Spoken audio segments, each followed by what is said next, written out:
মুখ ঢেকে আদালতে এসে জামিন নিলেন অপু বিশ্বাস। রাজধানীর ভাটারা থানা এলাকায় এনামুল হক হত্যা চেষ্টার মামলায় আত্মসমর্পণ করতে আদালতে হাজির হয়েছিলেন চিত্রনায়িকা অপু বিশ্বাস। আদালত 10,000 টাকা মুচলেকায় জামিন মঞ্জুর করেন অভিনেত্রীর। 13 জুলাই দুপুরে ঢাকার chief metropolitan magistrate Mohammad Mustafizur রহমানের আদালতে হাজির হন তিনি। এই সময় মুখ ঢাকা অবস্থায় দেখা যায় অভিনেত্রীকে। অপু বিশ্বাসের আইনজীবী জানান, গত 2 জন হাইকোর্ট থেকে 6 সপ্তাহের আগাম জামিন পেয়েছিলেন অভিনেত্রী। সেই জামিনের মেয়াদ প্রায় শেষের দিকে, তাই উচ্চ আদালতের নির্দেশ অনুযায়ী অপু সিএমএম আদালতে সশরীরে হাজির হয়ে জামিননামা দাখিল করে জামিন পেয়েছেন।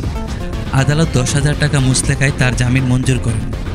ঢাকার সিএমএম আদালতে দায়ের করা মামলায় অভিযুক্ত তারকাদের মধ্যে অপু বিশ্বাস ছাড়াও রয়েছে নুসরাত ফারিয়া, আহসানা হাবিব ভাবনা, চিত্রনায়ক জায়েদ খান, নিপুণ আক্তার। আরও রয়েছেন অভিনেত্রী শোভনা মুস্তফা, রোকেয়া প্রাচী, সুহানা সাবা, মেহের আফরোজ শাওন, চিত্রনায়ক সাইমন সাদিক, আজিজুল হাকিম, সৈয়দ কামরুন নাহার শাহানুর, তানভীর সুইটি, জাকিয়া মুন, তারিন জাহান, উর্মিলা শ্রাবন্তী কর।